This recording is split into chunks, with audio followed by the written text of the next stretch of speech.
आज আমরা পঞ্চম দিবসে উপস্থিত হয়েছি। দেখতে দেখতে কেমন দশম স্কন্ধে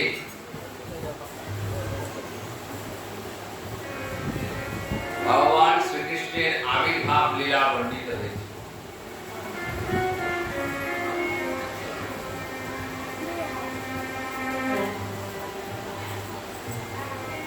মা যশোদা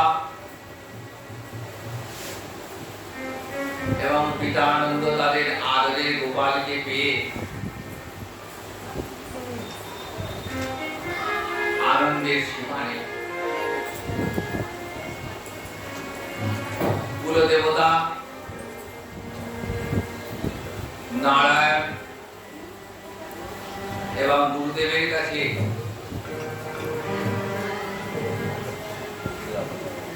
আশীর্বাদ লাভ করে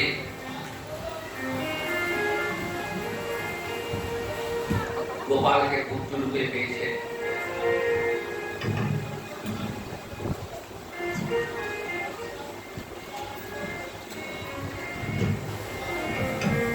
পুত্রের জন্মের পর পিতা ব্রাহ্মণদের ডেকে পুত্রের জাত কর্ম করলেন।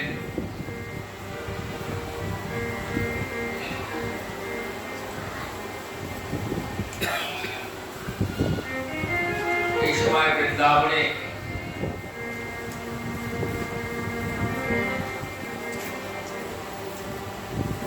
গোকুলে ভগবান এমন এমন অদ্ভুত লীলা করলেন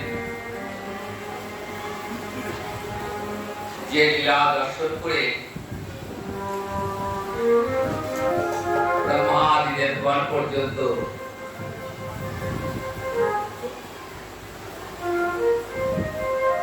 অভিভূত হয়ে রয়েছে।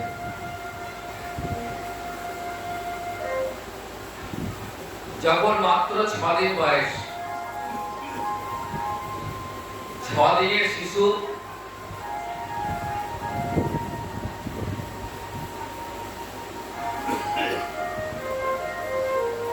পুতনাকে বধ করলেন।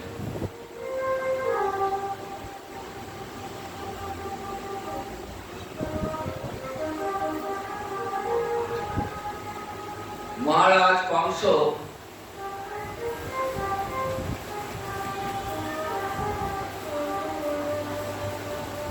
প্রথম পুতনাকে পাঠালেন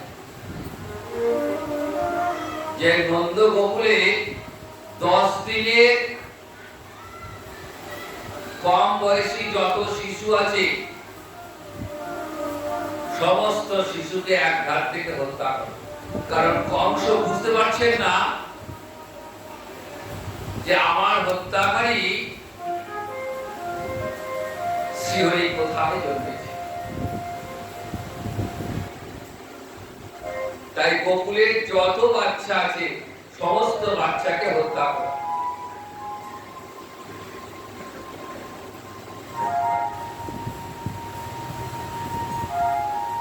পুতনা এক ভয়ঙ্কর রাক্ষসী, বালক হত্যাকারী।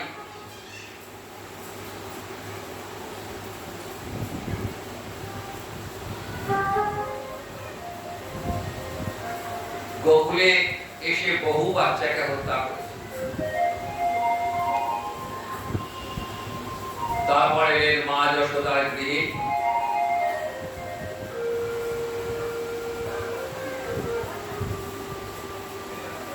মা গোপালকে নিয়ে বসে রয়েছে। কতজনা দেখতে আসছেন গোপালকে।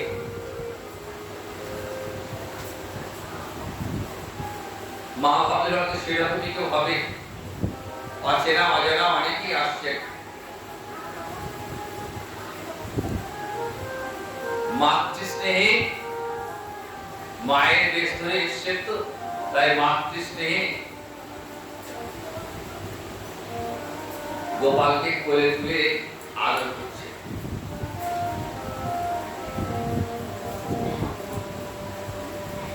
মা যশোদার এই মাতৃভাব দেখে কোথাও কোনো সন্দেহ হয়নি। আদর করতে করতে একটু দূরে নিয়ে গিয়ে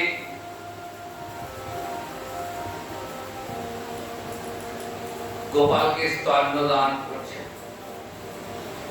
স্তন্যে ভয়ঙ্কর কালকুট বিষ মিশে, এমন বিষ নাকে প্রবেশ করলে মৃত্যু, খেতে হবে না। আর সেই বিষ স্তনে নিয়ে এসছেন, শিশুকে স্তন্যপান করাবেন, আর সেই স্তন্যপান করিয়ে গোপালকে হত্যা করবেন। পুতনাকে দেখি গোপাল চোখটা মুদ্রিত করলেন।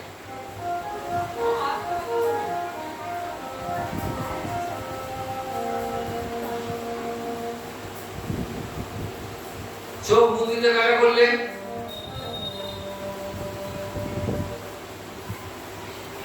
সনাতন গোস্বামী পাল এর বহু কারণ বললেন, তার মধ্যে দু একটা।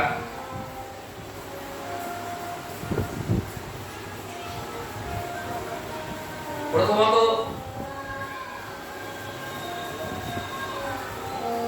শিশুরা কোন অপরিচিত কাউকে দেখলে ভয়ে চোখটা মুদ্রিত করে। তাহলে কি ভগবান এখানে ভয় পেলেন?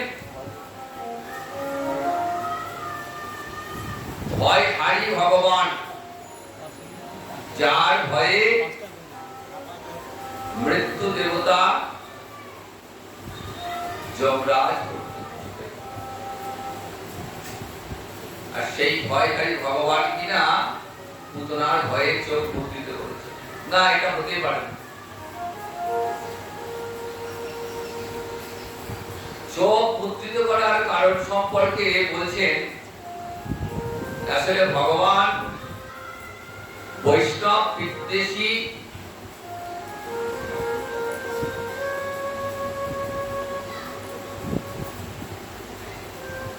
পুতনার মুখ দর্শন করবেন না। শাস্ত্রে বলছে কখনো বৈষ্ণব বিদ্বেষী মুখ দর্শন করো না।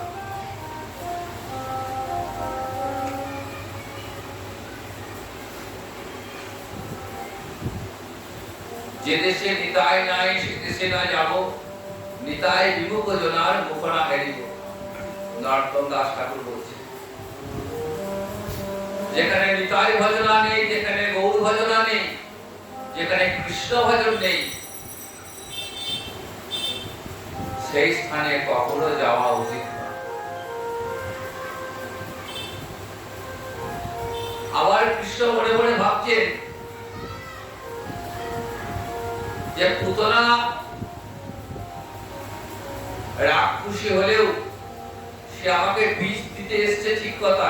ভগবান তো সবই বুঝতে পারছেন, তাই মনে মনে চোখ বন্ধ করে চিন্তা করছেন যে পুতনা রাক্ষসী হতে পারে, কিন্তু সে তো মায়ের রূপ ধরে এসেছে।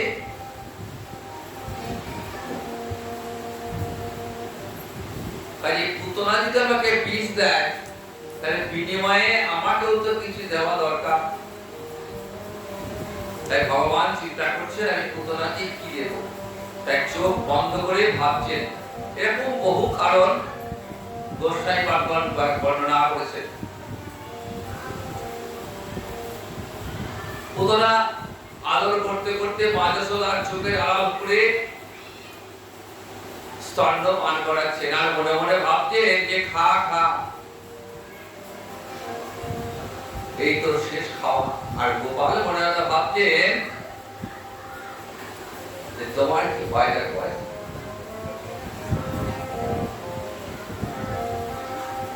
আজ ভগবানের হাতে পুতনার মুক্তি হবে।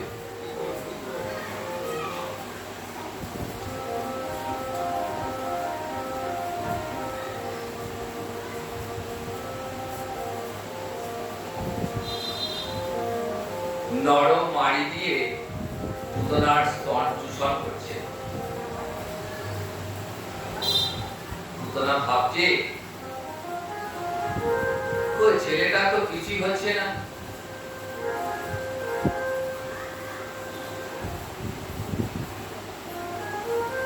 নরম মাড়ি দিয়ে স্তনটাকে এমন চেপে ধরেছে, পুতনা ভাবছে বা ছাড়তে পারছি। মুঞ্চ মুঞ্চ আলম, ওহে বালক এবার আমায় ছেড়ে দাও। আর ভয়হারী ভগবান কি বলছেন, আমি যাকে একবার ধরি তাকে কিন্তু আমি আর ছাড়ি না। আমায় যে করে আস তার করি সর্বনাশ। আমি তো নিরাবরণ ব্রহ্ম,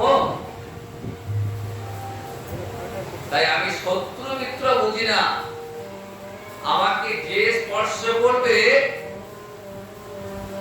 তার সেই আমার কৃপা। শত্রু ভেবি হোক আর মিত্র ভেবি হোক, আমায় যে স্পর্শ করবে তাকে আমি কৃপা করব।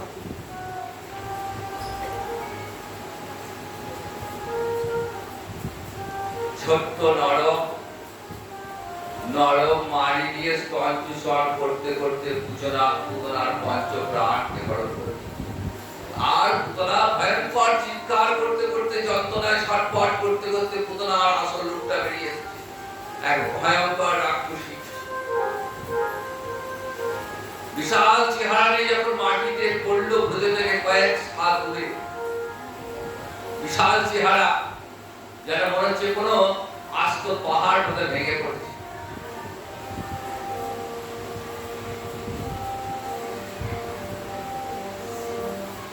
ব্রজবাসীরা ছুটতে ছুটতে এসছেন।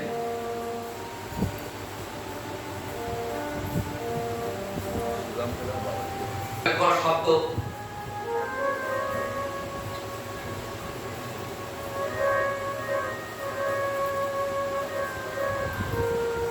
দেখছে ছোট্ট গোপাল ওই ভয়ঙ্কর রাক্ষসী বুকের উপর খেলা করছে। মা যশোদা ছুটতে ছুটতে এলেন,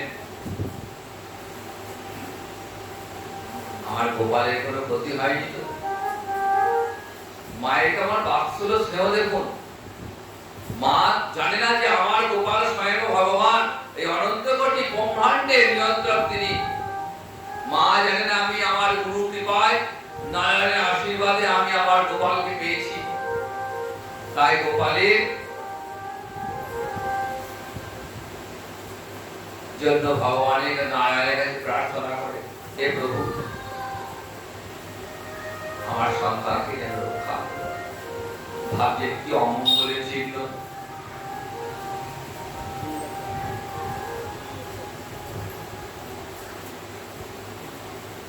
পুতনার দেহটা পতন হওয়ার সঙ্গে সঙ্গে ব্রজবাসীরা এলেন।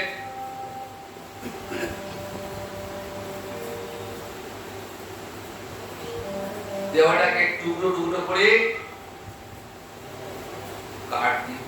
যখন পোড়াচ্ছেন, তখন এই পুতনার দেহ থেকে চন্দনের গন্ধ আসছে, অগুরু চন্দনের গন্ধ আসছে।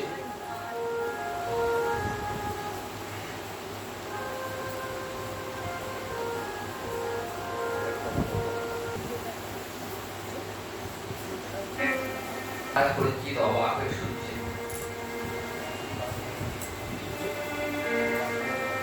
সুখদেবকে প্রশ্ন করছেন, হে মুনিবর, পুতনার দেহ থেকে এরকম অগুরু চন্দনের সুঘ্রাণ আসছে কেমন করে? ও তো মহাপাতকী, ও তো অনসভায় উচিত। বলছেন মহারাজ,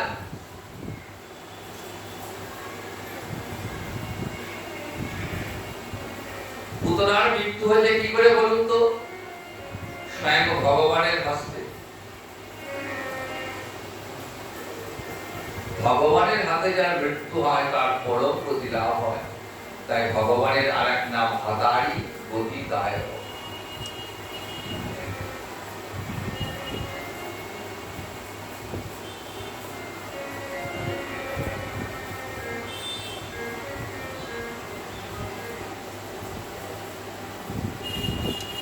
পুতনার কি গতি হলো?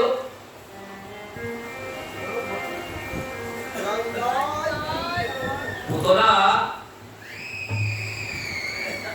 গোলকে ভগবানের ধাইমা,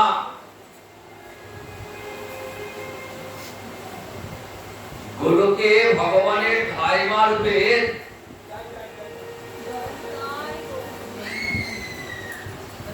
ঠাই হলো।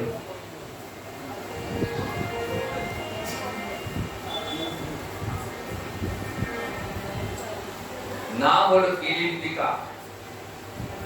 আজও সেখানে নিত্য লীলা চলছে গোলকে, আর গোপালে ধাইমা রূপে কিলিন্দিকা সেবা করছে। আসলে এই পুতনা কে ছিলেন? পুতনা ছিলেন বৃন্দাবলী। আমরা গতকাল দেখছিলাম বলিপত্রী বৃন্দাবলী যখন বামন রূপী ভগবানকে দেখলেন, মনে মনে ভাবলেন, আহা এমন সুন্দর রূপ, এমন সুন্দর ছেলে, যদি আমার এরকম ছেলে হতো কি ভালো হতো। আবার যখন বলিকে যখন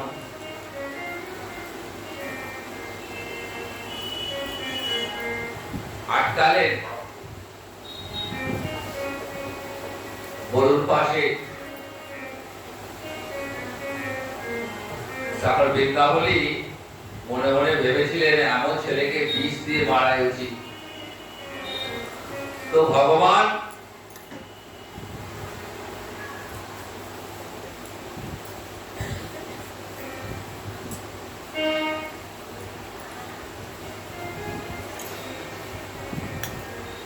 ভক্ত বাঞ্ছা পূরণকারী,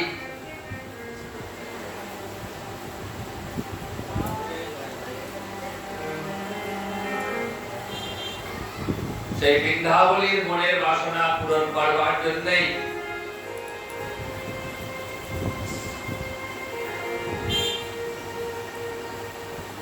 পুত্ররূপে পেতে চেয়েছিলেন, আবার বিষ দিয়ে মারতে চেয়েছিলেন। বৃন্দাবলীর দুটো বাসনায় কিন্তু পূর্ণ হল, আর ভগবানের হাতে মৃত্যু হল। তাই পরম গতি লাভ হল। মহারাজ পরীক্ষিত বলছেন যে এত বড় অন্যায় করেও যদি পুতনার যদি এই গতি হয়, তাহলে জগতে সবাই তো পাপ করবে। শুদ্ধ বলছেন মহারাজ, পুতনা হলো জগতে ভগবানের প্রথম করুণার দান, তাই দানের পরিমাণটা একটু বেশি হয়ে গেছে।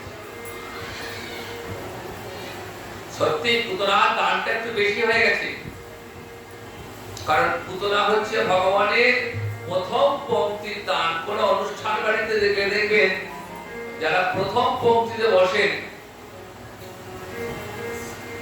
তারা কিন্তু একটু বেশি বেশি পেয়ে থাকে। যত বেলা গড়ায় তত খাদ্যদ্রব্যের পরিমাণও কমতে থাকে, আর যারা ভোজনে বসেন তাদেরও পরিমাণ কমতে থাকে। তাই পুতনা হচ্ছে প্রথম পংক্তি। যখন সদিনের শিশু তখনই ভগবানের কৃপা লাভ করলেন, তাই প্রথমেই তার পরম গতি লাভ হয়ে গেল।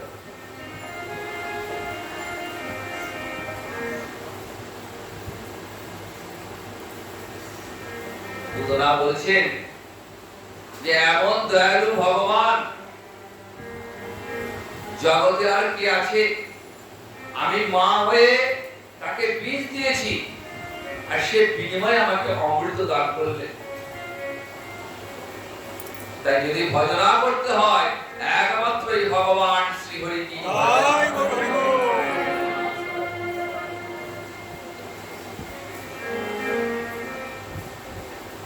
পুতনা মক্ষণ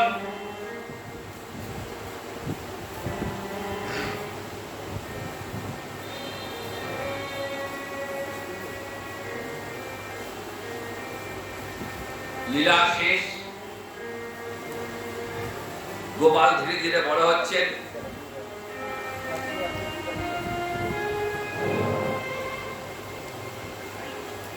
এরপর আস্তে আস্তে আরো অনেক অসুরকে বধ করেছেন।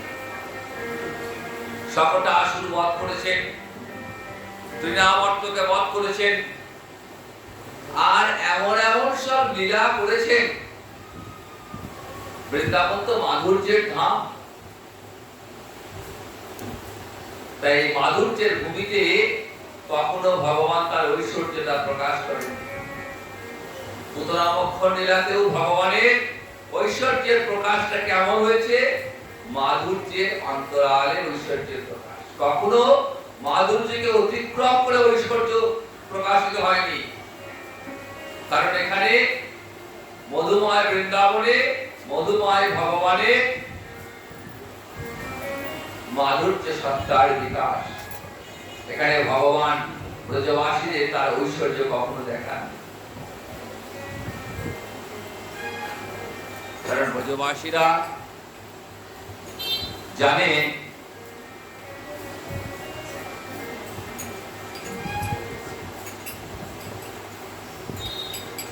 যে গোপাল আমাদের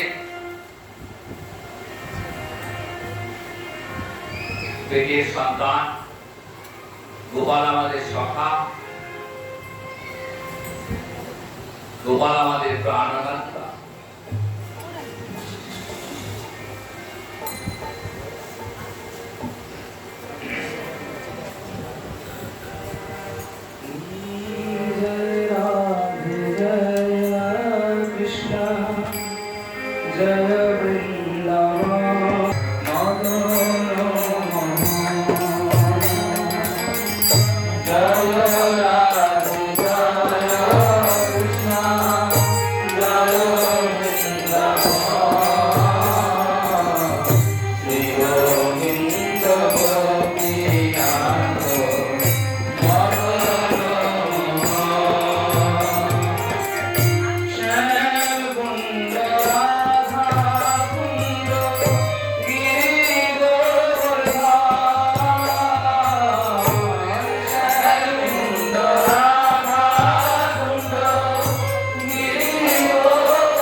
যেথায় রাধা মাধব বিরাজিত সেই তো বৃন্দাবন,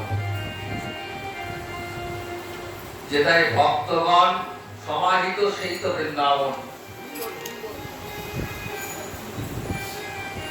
যেথায় শ্রীমদ্ ভাগবত কথা সেই তো বৃন্দাবন। জয় জয় শ্রীমদ্ ভাগবত মহাপুরাণ কি। যদুপুরের পুরোহিত গর্গাচার্য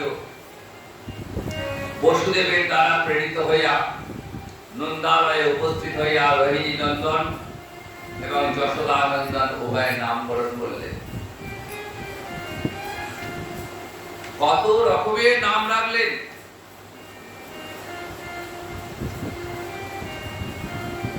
নামকরণ পর্ব মিটে গেল। আস্তে আস্তে বলরাম আর কৃষ্ণ দুই ভাই বড় হচ্ছেন। প্রথমে হামাগুড়ি দিচ্ছেন, যেমন নররূপে লীলা ঠিক সেই লীলায় অপূর্ব লীলা। ছোট্ট শিশু যেমন মায়ের কোল ছেড়ে হামাগুড়ি দিতে শেখে, কৃষ্ণ বলরাম হামাগুড়ি। তারপর আস্তে আস্তে যখন আর একটু বড় হলেন তখন হাঁটতে শুরু করলেন। তো মহারাজ পরীক্ষিত জিজ্ঞাসা করছেন, আচ্ছা মহারাজ মুনিবর নন্দ মহারাজ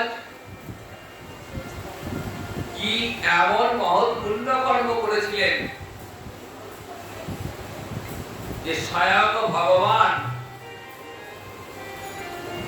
শ্রীহরি তার পুত্র রূপে এলেন?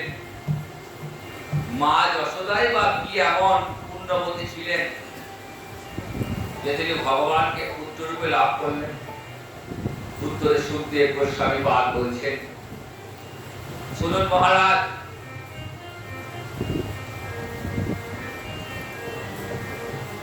মা যশোদা পিতানন্দ ভগবানের নিত্য পিতা নিত্য মাতা। ভগবানের কোন পিতা মাতা হয় না, কারণ তিনি স্বয়ং প্রকাশ, তার থেকেই জগতের সমস্ত জীবের উৎপত্তি। তথাপি তিনি পুত্র রূপে আসেন কেন? ভক্তের বাৎসল্য রস আস্বাদন করবার জন্যই তিনি পুত্র রূপে আসেন। কখন? যখন ভগবানের অন্তরে ইচ্ছা হয় যে আমি লীলা রস আস্বাদন করব। গোলকে যে নিত্য লীলা নিত্য কাল ধরে চলছে, সেই নিত্য লীলাকে ভূলোকে নামিয়ে আনা।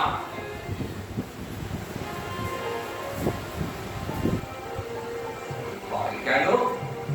ভগবানের অন্তরের ইচ্ছা আমি লীলা আস্বাদন করব। লীলা তো একাকে আস্বাদন হয় না। ভগবান তো এক এবং অদ্বিতীয়, আর তো তার দ্বিতীয় কেউ নেই। ভগবানের মতন তো কেউ নেই।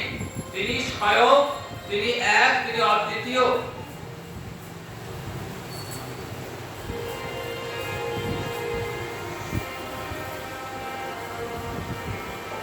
ঈশ্বর পরমকৃষ্ণ সচ্চিদানন্দ রূপং অনাদি আদি গোবিন্দ সর্ব কারণ কারণম। তিনি অনাদিও আদি, তার আদি নেই, অন্ত নেই। তিনি অনাদির আদি, তিনি সমস্ত কারণের কারণ হলেন। সেই অনাদির আদি ভগবান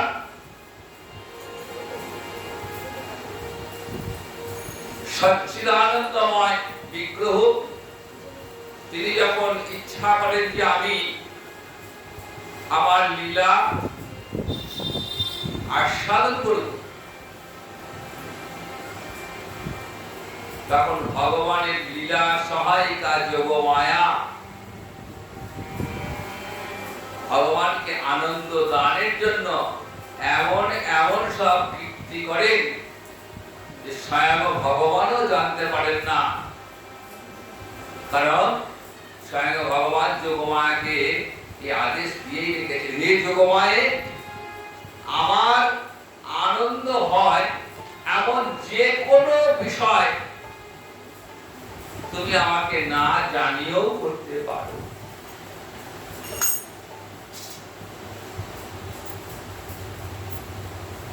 তাই মা যশোদার পুত্র রূপে বৃন্দাবনে ভগবান এমন এমন সব লীলা করলেন, যে লীলা মাধুরীতে ব্রহ্মাদি দেবগণ মোহিত হয়ে রয়েছে।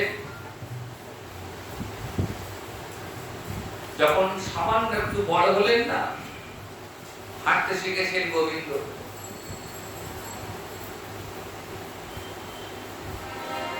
এমন দুষ্টুমি করতে শুরু করলেন,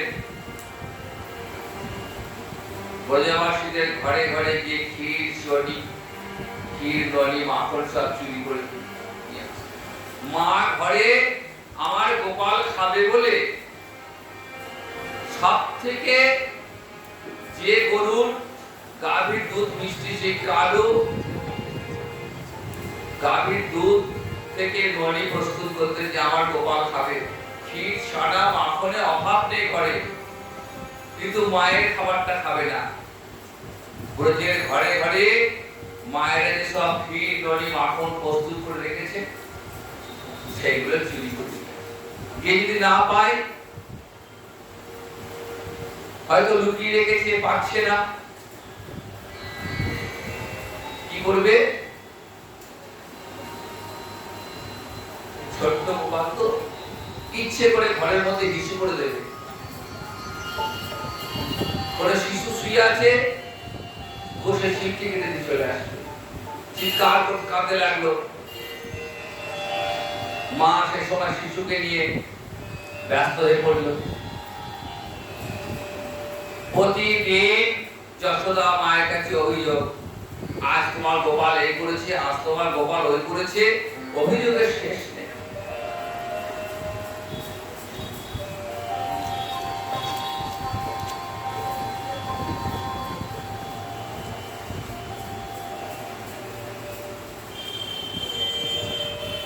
জেঠিমার ঘরে যাবে উপানন্দ, জ্যাঠামশাই তার ঘরে যাবে, ক্ষীর দলি মাখন সেখানে চুরি করে নিয়ে আসবে। অভিযোগ করতে করতে আর শুনতে শুনতে এসব ক্লান্ত হয়ে পড়েছে।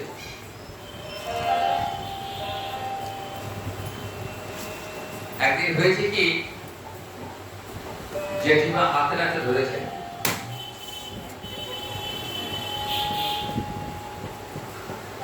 যে আজ তোকে ধরেছি, চ, তোর মা তো বিশ্বাস করতে চায় না, আজকে তোর মাকে আমি হাতে হাতে প্রমাণ দেবো। তোর মা মনে করে বোধহয় আমার ছেলেটা সাধু, কিছুতেই শুনতে চায় না, আজ তোর মাকে দেখাবো, চ। গোপালের এক হাতে ননি আর এক হাতে জেঠিমা ধরে টানতে টানতে নিয়ে আসছে। গোপাল নিশ্চিন্তে চললো, গোপাল তো জানছে যে একটু পরে তুই কি দেখবে, কেমন লীলা তুমি দেখবে, তুই ভাবতে পারবে। টানতে টানতে নিয়ে এসে, যশোদা, তুই তো আমার কথা বিশ্বাস করিস না, তুই বলিস আমার গোপাল সব পারে না, ছোট ছেলে শিশু, এই দেখ। যশোদা বলছেন, কই গো কই, এই তো দেখ। বলে, ওটা কে গো? তুমি দেখো ভালো করে, তোমার ছেলে তো।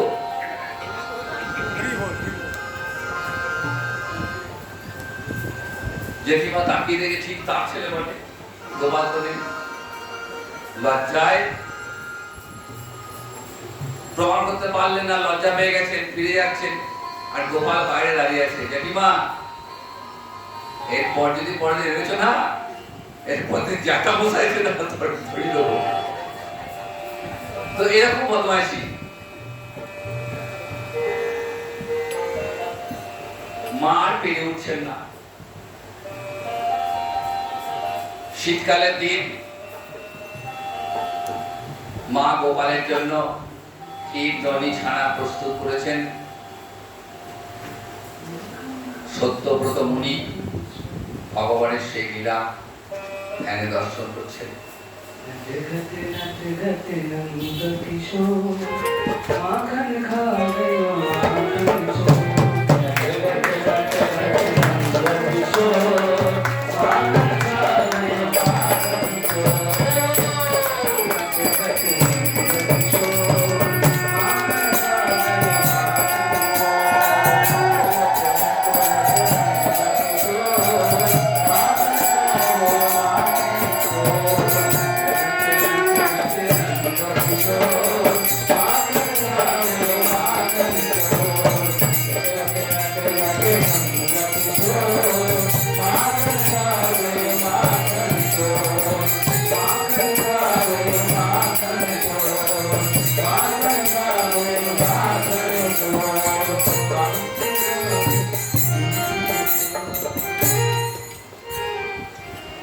সত্যব্রত মুনি ধ্যানে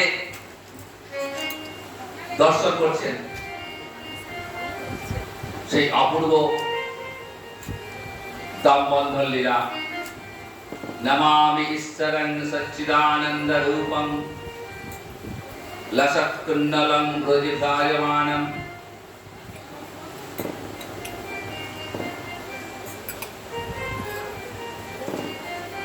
আটটি শ্লোকে ভগবান অপূর্ব স্তব করেছেন।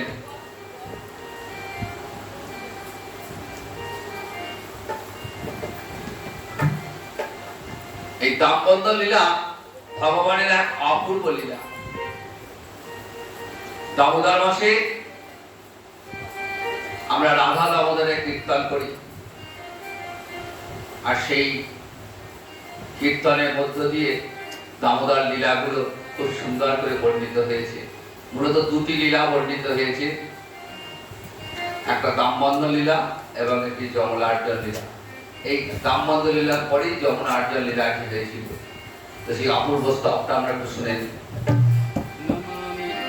নমামি শরং সচ্চিদানন্দ রূপং লসমান্দ্রহং গোকুলে ব্রজমানম। নমামি শরং সচ্চিদানন্দ রূপং লসকুণ্ডলং গোকুলে ব্রজমানম। নমামি শরং সচ্চিদানন্দ রূপং লসকুণ্ডলং গোকুলে ব্রজমানম।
কার্তিক মাসের সকালে মা গোপাল ঘুম থেকে উঠে খাবে, তাই নিজ হস্তে প্রদীপ মন্থন করছেন। অপূর্ব সুন্দর লীলা দেখুন।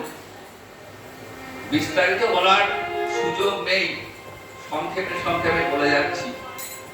পরবর্তীকালে আমার কোনো আলোচনা সভায় আমরা এই লীলা সুন্দর সুন্দর হবে। এখন শুধু সাপ্তাহিক পাঠের মধ্যে যতটা বলার প্রয়োজন যাই ততটা বলছি। অপূর্ব লীলা সাধন দেখুন। কার্তিক মাসের দিন মা নিজ হস্তে দধি মন্থন করছেন যে আমার গোপাল ঘুম থেকে উঠে খাবে। চেহারাটা মায়ের একটু মোটা সোটা, একটু বেশি বয়সের সন্তান, তো পরিশ্রমে মায়ের মুখ দিয়ে ঘাম বেরোচ্ছে, কিন্তু মা গোপাল খাবে বলে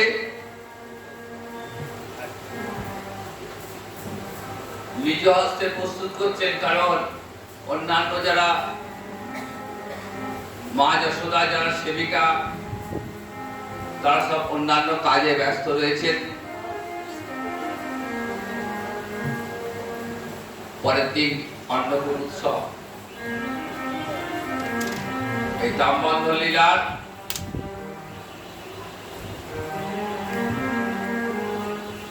পরেই অন্নকূট উৎসব হয়েছে।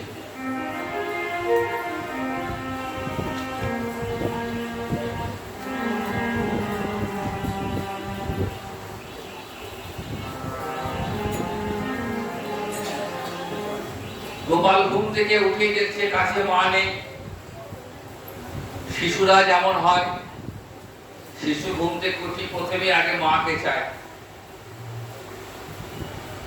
মাকে কাছে না পেয়ে চোখটা রগড়াতে রগড়াতে নেমে এসে একবারে মায়ের কোলে বসে পড়েছে।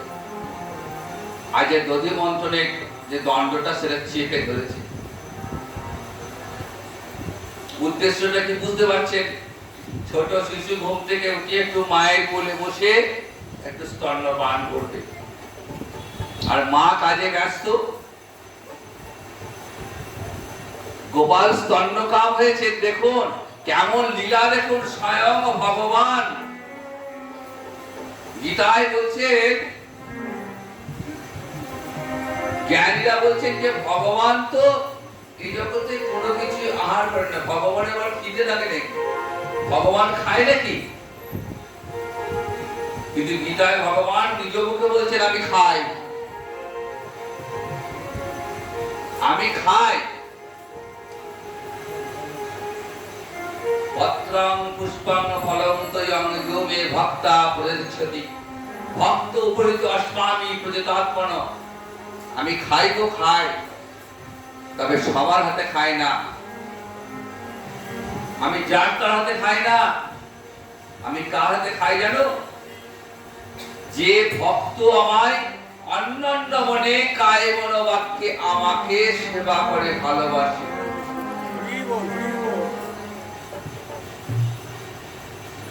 আমি দেখি না কে ব্রাহ্মণ কে চণ্ডাল, কে ধনী কে দরিদ্র, কে স্ত্রী কি পুরুষ, আমি দেখি না। কে মন্ত্র বলতে পারে কি মন্ত্র বলতে পারে না, আমি সব দেখি না। আমি দেখি ভক্তের অন্তরের ভালোবাসা, আমাকে খাওয়ানোর অভিলাষটা তার কতখানি, ইচ্ছাটা কত, তার অন্তরের ইচ্ছা নাকি বাইরের লোক দেখানো। যদি অন্তরের ইচ্ছা থাকে তবে আমি যা দেয় তাই খাই। শাকের পাতা হলো খেয়ে নি, কলার খোসা হলো খেয়ে নি। আমি বিদুর পত্নীর হাতে কলার খোসাও খেয়েছি, আবার দ্রৌপদীর হাতে শাকের পাতাও খেয়েছি। কি খেলাম সেটা বড় কথা নয়, খাওয়ানোর ইচ্ছাটা বড় কথা। ভগবান খান। ভক্তের অন্তরে যে সেবা অভিলাষ, সেই সেবা অভিলাষকে চরিতার্থ করবার জন্য তিনি ভগবান আহার করেন। তাই মাতৃ বাৎসল্যময়ী স্নেহময়ী মা গোপালকে পুত্র রূপেই দেখেছেন। আমার গোপাল আমার পেটের সন্তান। কখনো মায়ের অন্তরে ভাব আসেনি যে আমার গোপাল ভগবান। ঐশ্বর্য মাঝে মধ্যে দর্শন করেছেন, কিন্তু ক্ষণিকের জন্য। যখন ভগবান মাটি খেয়েছেন, সকালে ছুটতে ছুটতে নিয়ে এসে দেখো মা তোমার ছেলে মাটি খেয়েছে। হই হই করতে করতে আসছেন। মা ভাবছেন কি হলো, আবার কোনো অমঙ্গল কিছু হলো কিনা। এর আগে সকটা সুরে কীর্তি রেখেছেন, ক্রীড়াপত্রে কীর্তি রেখেছেন। তাই আওয়াজ শুনলেই গন্ডগোল হলে মায়ের অন্তরটা কেঁপে ওঠে। তাহলে কি আমার ছেলে কোনো ক্ষতি হলো? বাইরে ছুটতে দেখছে ছেলেরা চিৎকার করছে, কারো কথা বুঝতে পারছে না কি বলছে। বলছে এই তোরা একজন সবাই চুপ কর, একজন বল কি হয়েছে। সবাই থেমে গেল। একজন এসে বলছে যে মা কি করেছে জানো আজ তোমার ছেলে? আর যমুনার তীরে আমরা খেলছিলাম, ঘর তৈরি করছিলাম, বালি দিয়ে ঘর তৈরি করছি। তো আমরা সবাই করছি, তোমার গোপাল আর কিছুতেই তৈরি করতে পারে, যতবার তৈরি ততবার ভেঙে যাচ্ছে। কেমন লীলার মাধুর্য দেখুন। এই অনন্ত কোটি ব্রহ্মাণ্ডের যিনি স্রষ্টা, তিনি কিনা একটা বালি দিয়ে ঘর তৈরি করতে পারছেন না। তাই আগে এক মুঠো বালি মুখে খেয়ে ক্রোধে, ছোট্ট শিশু তো, নররূপে লীলা তো, তাই বাচ্চারা যেমন কি করে, কোন কাজ করতে গিয়ে যখন অপারগ হয়ে যায়, ব্যর্থ হয়ে যায়, ক্রোধের সঞ্চার হয়, ব্যর্থতার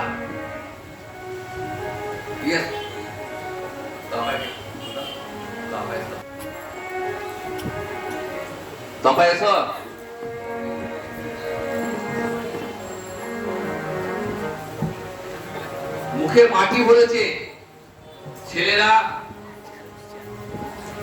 টানতে টানতে নিয়ে এসছে। মা বলছেন, হ্যাঁ রে গোপাল, তুই মাটি খেয়েছিস? বলছে, মা তুমি বিশ্বাস করো আমি মাটি খাইনি। ছেলে বলছে, হ্যাঁ গো খেয়েছে, তোমায় মিথ্যা কথা বলছে, তুমি মারবে না তাই বলছে। আচ্ছা,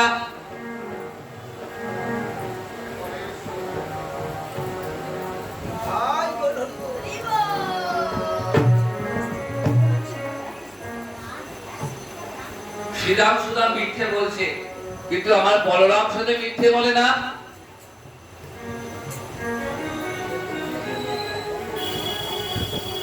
আমার বলরাম তো মিথ্যে বলে না। আরে বলরাম, বলাই গোপাল মাটি খেয়েছে কিনা বলতো বাবা। বলরাম বলছে, হ্যাঁ মা, সত্যি মাটি খেয়েছে।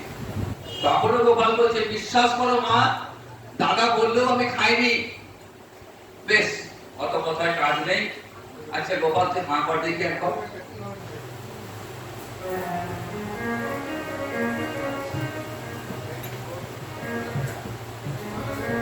আমি তো মুখটা দেখি, মুখটা দেখি বুঝতে পারবো। গোপাল যে হাঁ করেছে, তখন মা গোপালের মুখের ভেতর অনন্ত কোটি ভক্ত ব্রহ্মাণ্ডকে দর্শন করছেন, অনন্ত কোটি ব্রহ্মাণ্ডকে দর্শন করছেন। মুহূর্তের মধ্যে মায়ের অন্তরে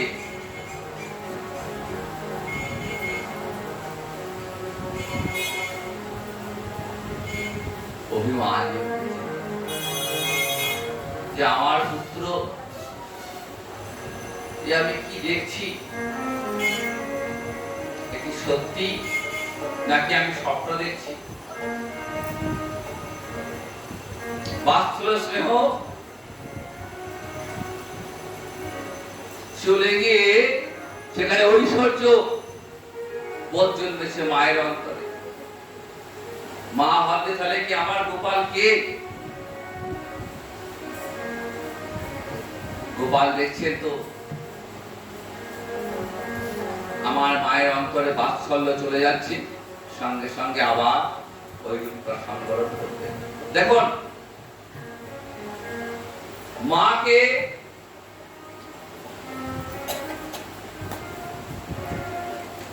এই রূপ একবার দেখালেন। আমার এক রূপ তিনি এই বিশ্বরূপ অর্জুনকে দেখিয়েছে। অর্জুন বিশ্বরূপ দেখে ভগবানকে প্রণাম করছেন, আর মায়ের অন্তরে কিন্তু সেই বাৎসল্য প্রীতি যেমন কার তেমনি। মা বিশ্বাসই করতে পারছেন না, ভাবছেন আমি স্বপ্ন দেখছি নাকি। এই লীলার মাধুর্য একমাত্র ব্রজভূমিতেই হয়েছে। এই লীলার মাধুর্যে ব্রহ্মাদি দেবগণ পর্যন্ত মোহিত হয়ে রয়েছেন।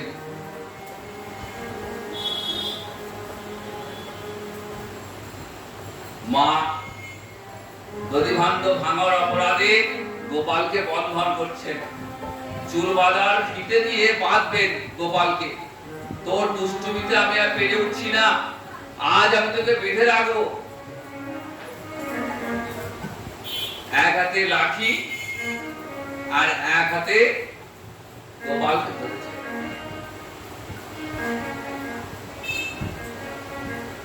ব্রজের সব গোয়ালা গোপীরা এসেছিল উপস্থিত। তারা বলছে বাঁধো বাঁধো, এর অত্যাচারে আমরা থাকতে পারছি না, আমাদের ঘরে ঘি ননি মাখন কিছু রাখার জন্য নেই গো, কখন যে সে খেয়ে দিয়ে চলে যাচ্ছে। মা বলে তার কাজ করিস তোরা, ঘরটা অন্ধকার করে কিভাবে গেছে। বলছে মা তাও তো করি যশোদা মা, ঘর অন্ধকার থাকলে হবে কি, তোমার গোপালের অঙ্গের এমন জ্যোতি, তোমার গোপালের অঙ্গ থেকে এমন আলো বেরোয়, সেই আলোতে গোটা ঘর আলো।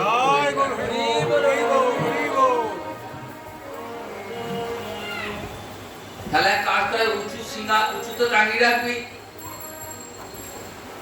শিখেতে তুলে রাখিস, সেখান থেকে রেহাই নেই মা। যখন গায়ে দোয়াবার সমান হবে গাভী দহনে, তখন এই বাছুরটাকে খুলে দেবে, আর বাছুরটা ছুটে গিয়ে গাভীর স্তনে মুখ দেবে, আর আমরা তখন এই বাছুর ধরতে ব্যস্ত, আর সেই বাকে ঘরে ঢুকে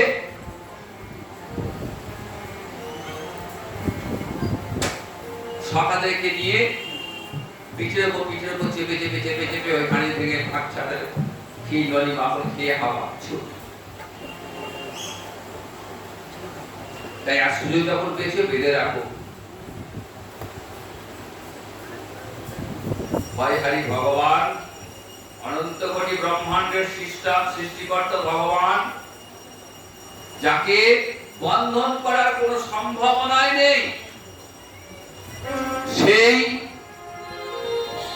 ভগবান আজ বাৎসল্য রসের মূরতি মা যশোদা স্নেহের বন্ধনে বাধা দিচ্ছে, ভাগবত শিক্ষা দিচ্ছেন।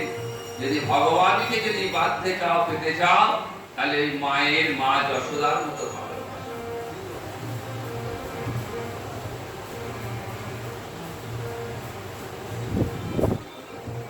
মা বন্ধন করেছেন,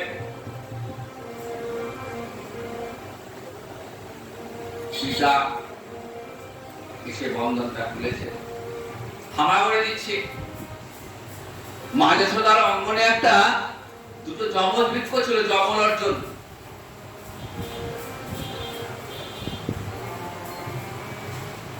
এরা আসলে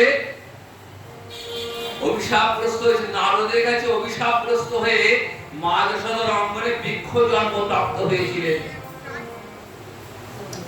এরা ছিলেন নল কুবের। দেখবেন আমরা দামোদর মাসে আমরা যখন রাধা দামোদর কীর্তন করি, জয় রাধা দামোদর নল কুবের বিমোচন জয় রাধা দামোদর, যমুনার্জুন ভঞ্জন জয় রাধা দামোদর। এই নল কুবের নারদের অভিশাপে বৃক্ষ জন্ম প্রাপ্ত হলেন। তাহলে প্রশ্ন উঠবে, নারদ তো ভক্ত বৈষ্ণব, তাহলে বৈষ্ণব হয়ে অভিশাপ কেমন করে দেন? অভিশাপ কারা দেয়?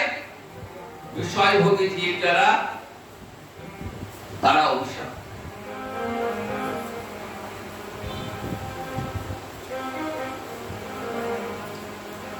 নারদ ভক্ত, কৃষ্ণ ভক্ত, কৃষ্ণের প্রিয়তম ভক্ত, বৈষ্ণব হয়ে কেমন করে অভিশাপ দিলেন? ভাগবতের টিকাকাররা বলছে না না, এটা নারদের অভিশাপ নয়, বৈষ্ণবের মুখ থেকে যেটা বেরোয় সেটা অভিশাপ, আর সেটা আশীর্বাদ। এটা আসলে আশীর্বাদ করলেন কেন? এই নল কুবের ছিলেন কুবেরের পুত্র, প্রচুর ধন ঐশ্বর্য, এবং সেই ঐশ্বর্যের অহংকার দ্বারা মত্ত হয়ে গেছিলেন। তাই নারদকে দেখেও অঙ্গে বসন দেননি। তাই নারদ চিন্তা করলেন এদের ঐশ্বর্য, এদের মত মানে ঐশ্বর্য অহংকার তাকে ভেঙে দিতে হবে। কি করে ভাঙবে? এদের যদি ঐশ্বর্যহীন করে দিই, বড় লোক আছে তো, বড় লোক হয়ে অহংকার করছে, আমার প্রচুর অর্থ, প্রচুর আমি ধরাকে সরাই গান করছি, আমি মানুষকে মানুষ গান করছি না, আমার মাটিতে পা পড়ছে না, মাটির উপর দিয়ে পা চলছে। ভগবানের সামনে যদি অহংকার করি তাহলে ভগবান কি করবে? ওই মুহূর্তের মধ্যে আমার অহংকারটা মাটিতে মিশিয়ে দেবে।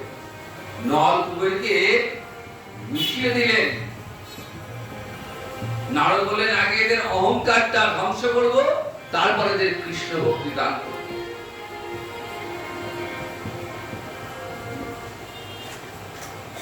কি অভিশাপ দিলেন? যে তোমরা মা যশোদার অঙ্গনে 100 বছর বৃক্ষ জন্ম হয়ে থাকবে।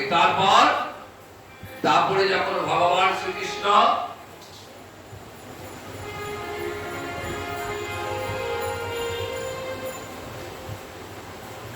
যখন মা যশোদার পুত্ররূপে লীলা করবে, তখন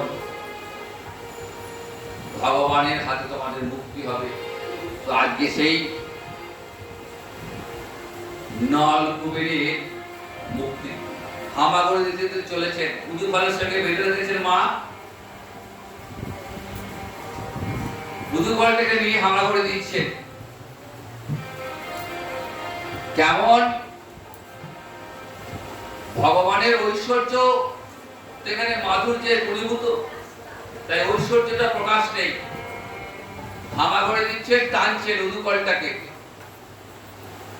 দুটো গাছের মাঝে একটা ফাঁক ছিল, ফাঁকে ঢুকে পড়েছেন,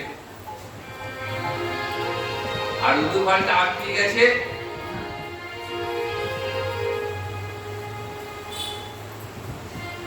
ভগবান যে টান দিয়েছেন, সঙ্গে সঙ্গে বৃক্ষ দুটো পতন হয়ে গেল। ভয়ঙ্কর শব্দে পতন, ভয়ঙ্কর শব্দে পতন হয়ে গেল। সঙ্গে সঙ্গে গাছ থেকে নলকূপে বেরিয়ে দুটো যমজ বৃক্ষ, যমজ অর্জুন বৃক্ষ, যমলার্জুন বেরিয়ে এসে বলছেন, হে গোবিন্দ, হে অচিন্ত অনন্ত শক্তি ঐশ্বর্য নিকেতন, আপনি সর্বকারণের কারণ পরম পুরুষ, ব্রহ্মবিদ্বান এই স্থূল সূক্ষ্মাত্মক জগৎকে আপনার রূপ বলে অবগত আছেন।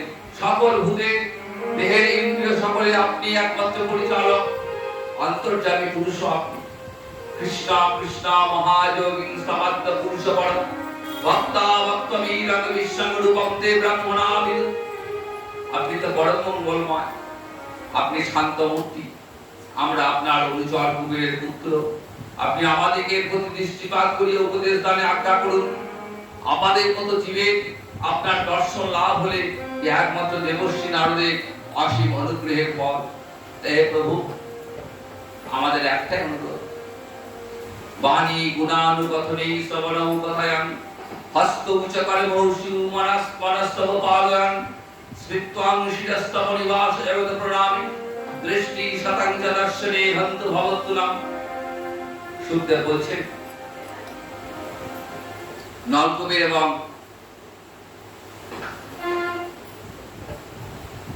মণিগ্রীব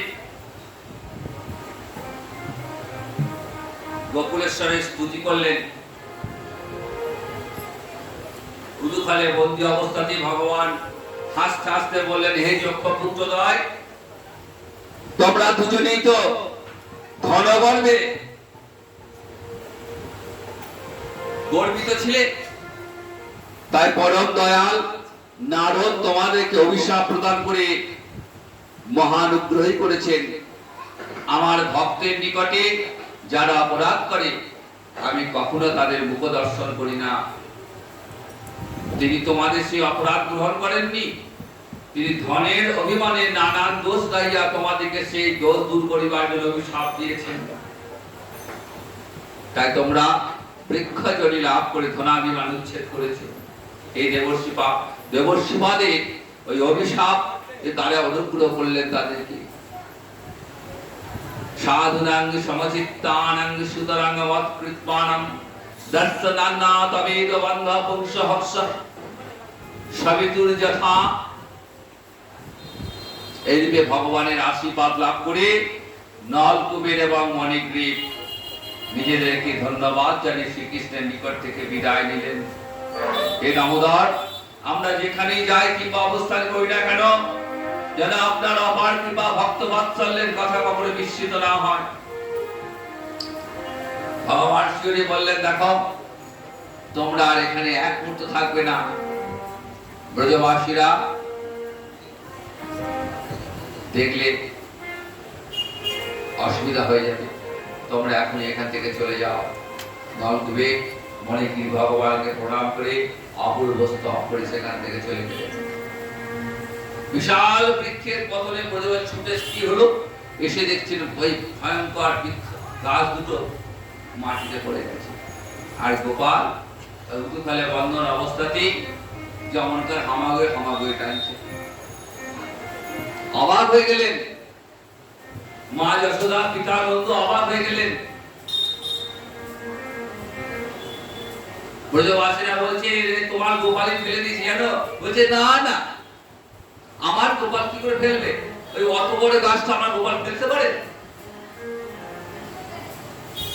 এইভাবে মায়ের মনে কখনো ঐশ্বর্য বোধ জাগ্রত হয়নি। এমনই মায়ের বাৎসল্য প্রীতি, এমনই মায়ের বাৎসল্য যে গোপালে ঐশ্বর্য দর্শন করেও কখনো মনে হয়নি যে আমার গোপাল এমন কাজ করতে পারে। এরপর গোপাল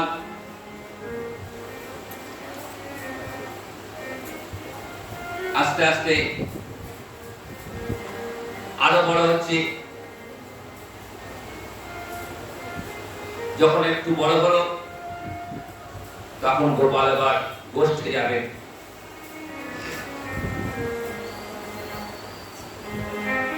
শুরু হয়ে গেল।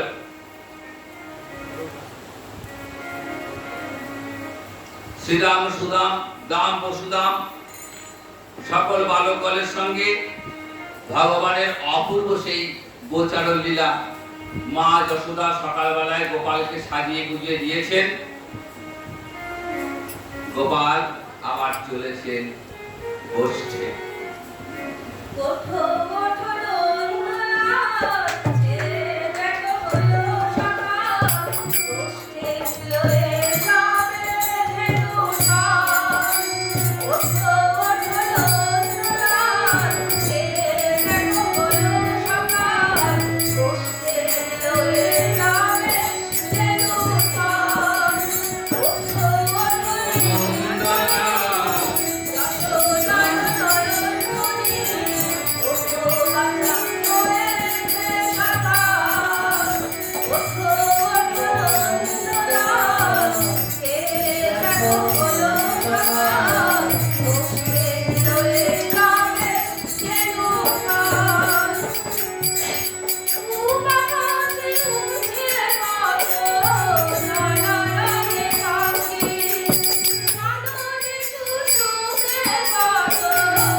বহু প্রকারের খেলার সামগ্রী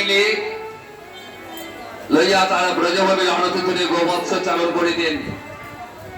এই গোচারণ ভূমিতে নিজ নিজ বাঁশি বাজাইতেন, কখনো বা গুলতি দ্বারা মাটি ঢেলা কিংবা ছোট প্রস্তর খণ্ড নিক্ষেপ করতেন, আবার কখনো চরণের নুপুরের তালে তালে হাত ধরাধরি নৃত্য করতেন। কেউ কেউ কম্বল দ্বারা আবৃত করিয়া, কেউ বা গোবৎস বড় আনন্দে খেলায় মত্ত হইতেন, আবার কখনো বা বৃষরূপে নিজেদের মধ্যে মস্তক দ্বারা বিষের গাছে আঘাত করে অভিনয় করতেন। এইভাবে একদিন খেলা করতে করতে তৃষ্ণার্ত হয়ে যমুনার তীরে এসছেন। সেখানে দেখছেন একটা ভয়ঙ্কর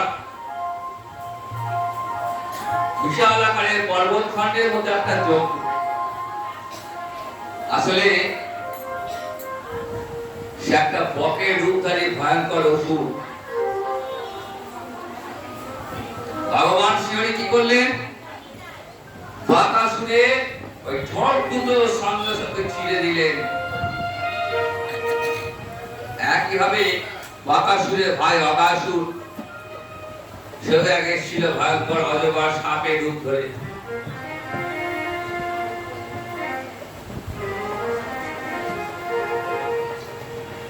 ভক্ত রক্ষা ভগবানের একটা ব্রত। ওই গোচারণ লীলায় বেরিয়ে শতাগণ একদিন ওই আঘাসুর রূপী অজাগরের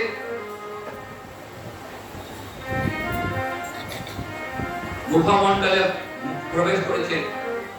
তাই ভগবান চিন্তা করছেন,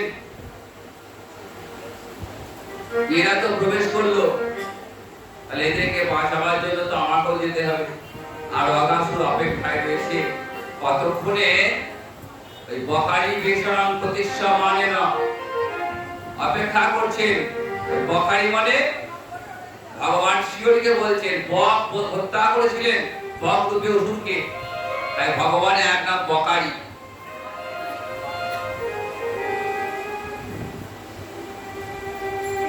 ভগবান কি করলেন? ওই অসুরে আগাসুরের ভেতরে প্রবেশ করলেন। আগাসুর ভাবছেন, আজকে তোমায় কে রক্ষা করে দেখবো। অনেকবার তুমি পালিয়েছো চতুর বালক, আজকে তোমার কেমন করে তুমি বাঁচো আমি দেখছি। আর ভগবান তো মনে মনে ভাবছেন, আগাসুর আজকে আমি তোমায় মুক্তি দান করব।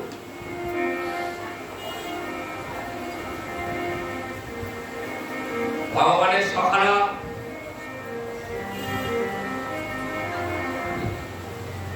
মূর্ছা গেছে, দেহে প্রাণ নেই।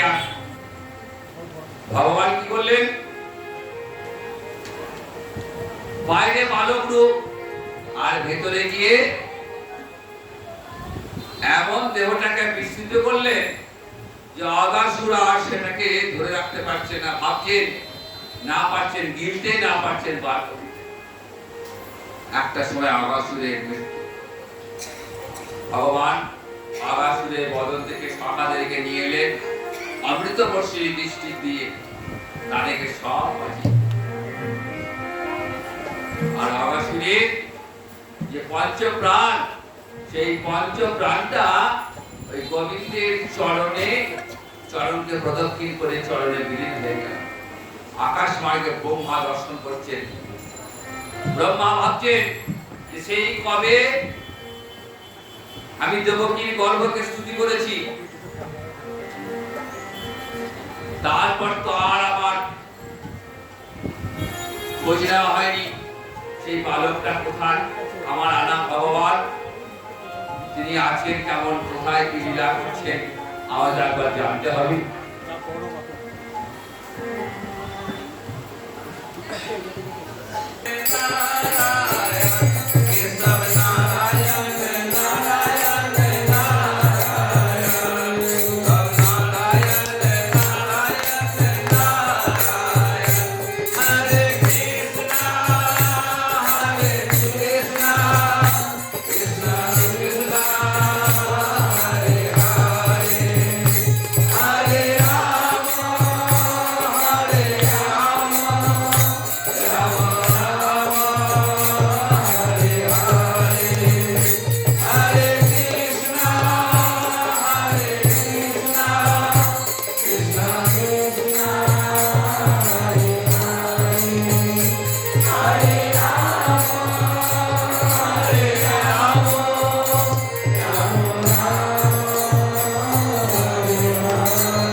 নিজের মায়া দ্বারা ভগবানকে মোহিত করতে গেছিল, কিন্তু ভগবানের মায়াতে ব্রহ্মা মোহিত হয়ে গেল। যেদিন অগাসুর মক্ষণ হচ্ছে,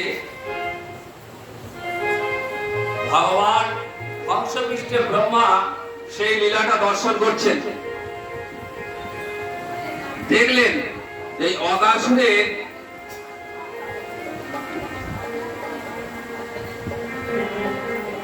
দেহ থেকে আত্মাটা বেরিয়ে ওই কালো ছেলেটার চরণে বিলীন হয়ে গেল। ব্রহ্মা ভাবছেন, তাহলে কি এই কালো রাখাল বালকটাই কি আমার আনা ঠাকুর বটে? দেবকীর কারাগারে যখন দেবকী কারাগারে ভগবান যখন আসেন, তখন তপ স্তুতি করেছিলাম, তারপর তার বহুদিন খোঁজ খবর নিইনি। তাহলে পরীক্ষা করে দেখতে হবে আমার আনা ঠাকুর কিনা।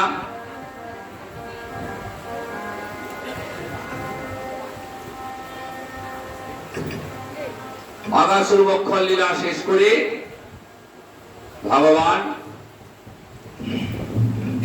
যশোদানন্দন গোপাল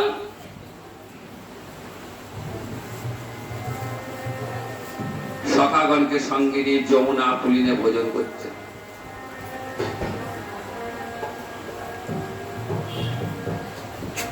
পুলিন ভোজনটা এমন সুন্দর করছেন, মন্ডল আকারে বসেছেন, সবাই গোপালকে দেখতে পাচ্ছে, সবাই ভাবছে আমি গোপালকে দেখছি। এমন করে ভগবান বসলেন, সবাই ভগবানকে দেখছেন।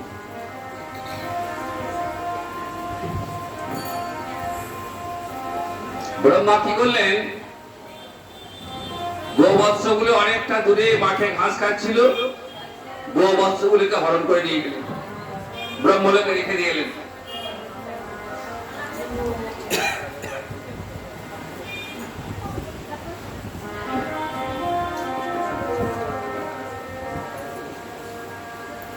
কৃষ্ণ বলছেন,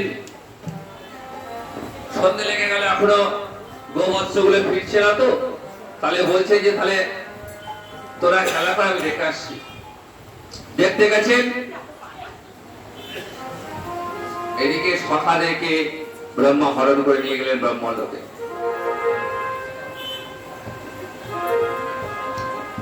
ভাবছে সখারা কোথায় গেল? তখন ভগবান নিজ মায়া বিস্তার করে দর্শন করলেন যে ব্রহ্মার কাজ। ব্রহ্মা তাকে পরীক্ষা করছে, ভগবানও দেখলেন ব্রহ্মাকে একটু শিক্ষা দিতে হবে। ভগবান যেন কিছুই জানেন না, ব্রজে তো ফিরতে হবে, ব্রজে ফিরতে হবে।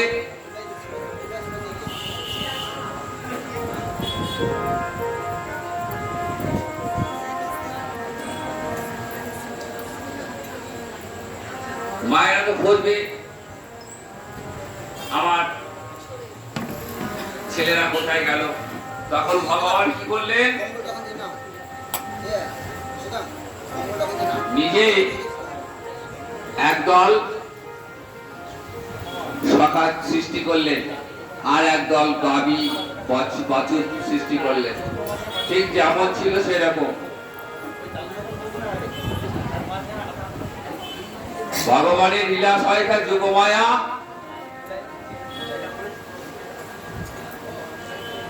তিন দল বালক আর বাছুর সৃষ্টি করলেন।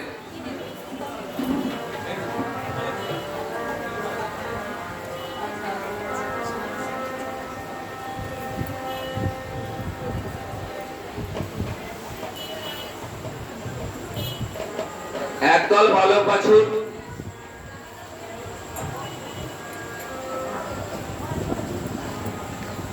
ব্রজে গেল,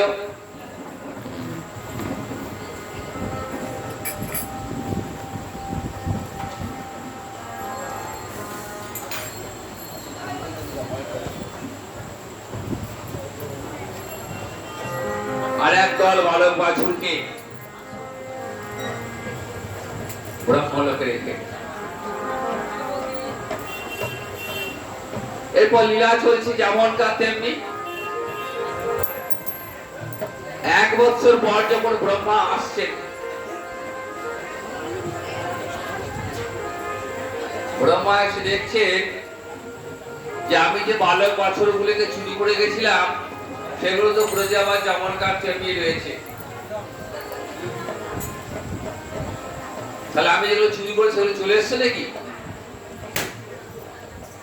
গেছেন ব্রহ্মলোকে, দেখছেন না যেমনকার তেমনি রয়েছে। আবার এসছেন ব্রজে, দেখছেন এখানে খেলা করছে। আবার গেছেন ব্রহ্মলোকে। এই যাওয়া আসা করতে করতে করতে করতে একসময় ক্লান্ত হয়ে পড়লেন, আর পারলেন না গোবিন্দের মঞ্জু মায়া দর্শন করে নিজেকে সহ্য করতে আর রাখতে পারলেন। এমন সময় দেখছেন যে ব্রজে ওই সমস্ত বালক গাভী বাছুর সবাই শঙ্খ চক্র গদা পদ্মধারী নারায়ণ মূর্তি ধারণ করেছেন। ব্রহ্মা এসে গোবিন্দের চরণে পড়েছেন, হে প্রভু, আমার অপরাধ হয়েছে। আমি তোমাকে পরীক্ষা করতে গিয়েছিলাম, কিন্তু তোমার মায়াতে আমি মোহিত হয়ে গেছি। আমি ভুল করেছি প্রভু। আমার বৃন্দাবনে লতাগুলো হবার যোগ্যতা নেই। তা তুমি জগন্নাথ, তুমি জগতের নাথ, নত জানো হে। ব্রহ্মা গোবিন্দকে খুব সুন্দর স্তব করেছিলেন। এই লীলার মূল হলেন যোগমায়া। ব্রহ্মা নিমিত্ত মাত্র, তবে ব্রহ্মার তো অহংকার হয়েছিল। সেই অহংকার দমন করার জন্যই ব্রহ্মাকে দণ্ড দিলেন। কি বললেন? যে আসন্ন কলিতে তুমি নিজ কুলে জন্মগ্রহণ করবে।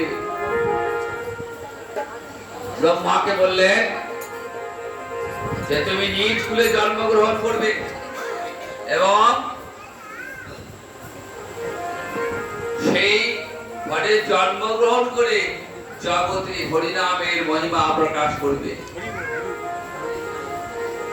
আমরা দেখি গৌর লীলায় ঠাকুর হরিদাস ভগবান শ্রীহরির কৃপাতে ব্রহ্ম হরিদাস রূপে জগৎকুলে জন্মগ্রহণ করলেন। সামনে অনন্ত চতুর্দশী, হরিদাস ঠাকুরের নির্যাত তিথি আসছে।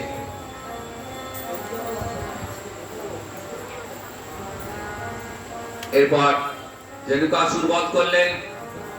তারপর যমুনার কালিয়া হ্রদে ভগবান কালীয় নাগকে দমন করলেন।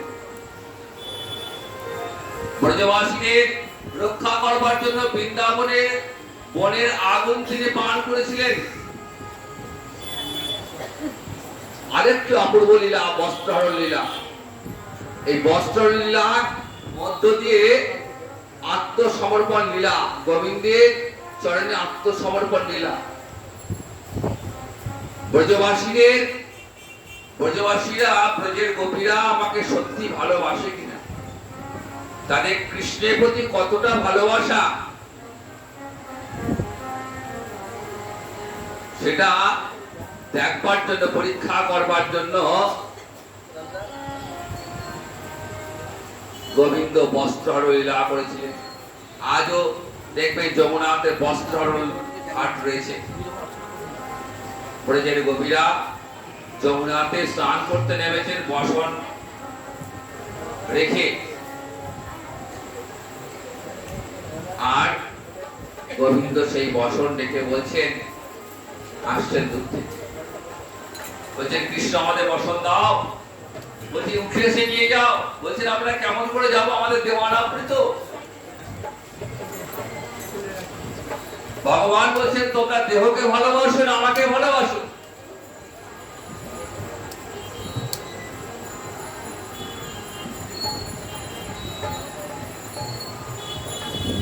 এর মাঝে অনেক তত্ত্ব কথা লুকিয়ে রয়েছে।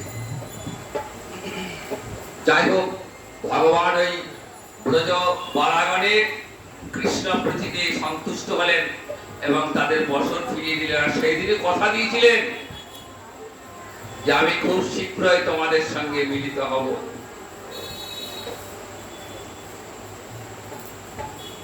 আগামী শারদ পূর্ণিমা রজনীতে তোমাদের সঙ্গে মিলিত হব। এরপর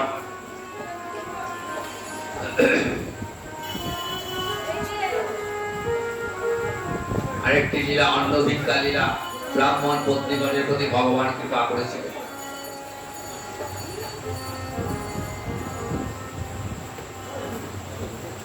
এই অন্নভিক্ষা লীলার মধ্যে দিয়ে ভগবান শিক্ষা দিলেন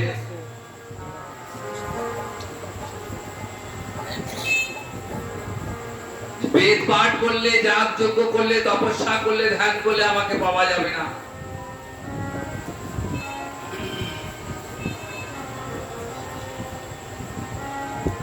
ভগবানকে পাওয়ার একমাত্র উপায় হলো ভক্তি। সখী সুন্দরী কেমন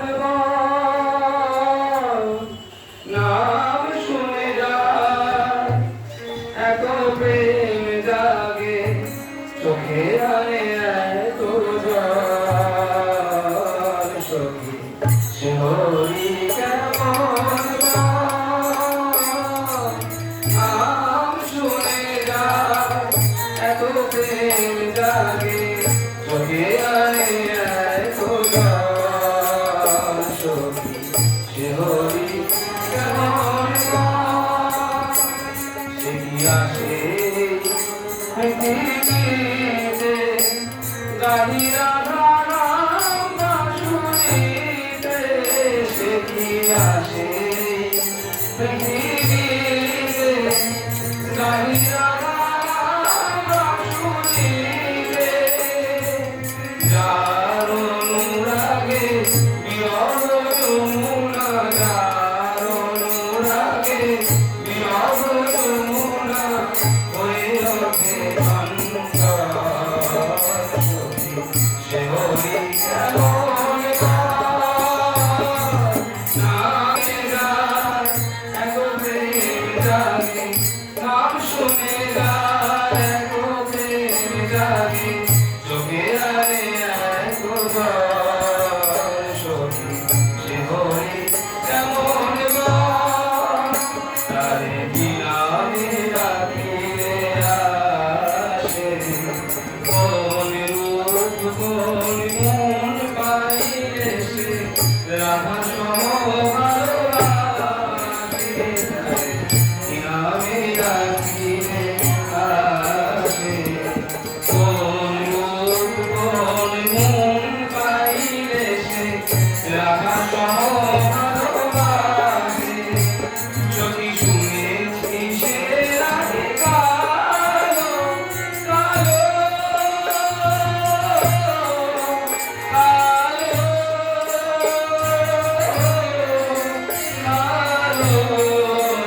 কালো। সখী শুনেছি সে রাধে কালো, জালে কেমন সে তো আলো। শুনেছি সে রাধে কালো, জালে কেমন।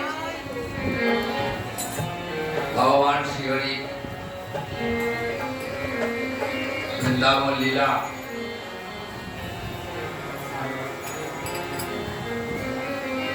একদিনে বলে শেষ হবে।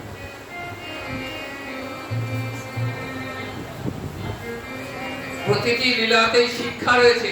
অন্নভিক্ষা লীলা, এরপরে গোবর্ধন লীলা রয়েছে এবং সর্বলীলা, মুকুটমণি রাস লীলা।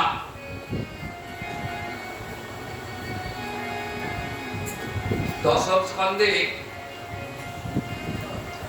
এই লীলাগুলো আমরা আস্বাদন করব আগামীকাল। আজকে আমরা শ্রী গুরুদেবের মুখ থেকে একটু রাধারানীর আবির্ভাবের কথা আস্বাদন করবো, কারণ আজকে শুভ রাধাষ্টমী রাধারানীর আবির্ভাব, বিষভানু নন্দিনী।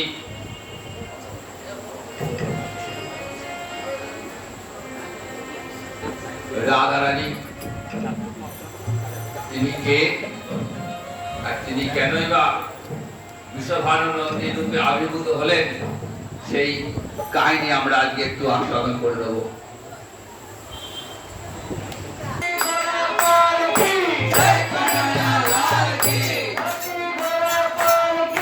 জয়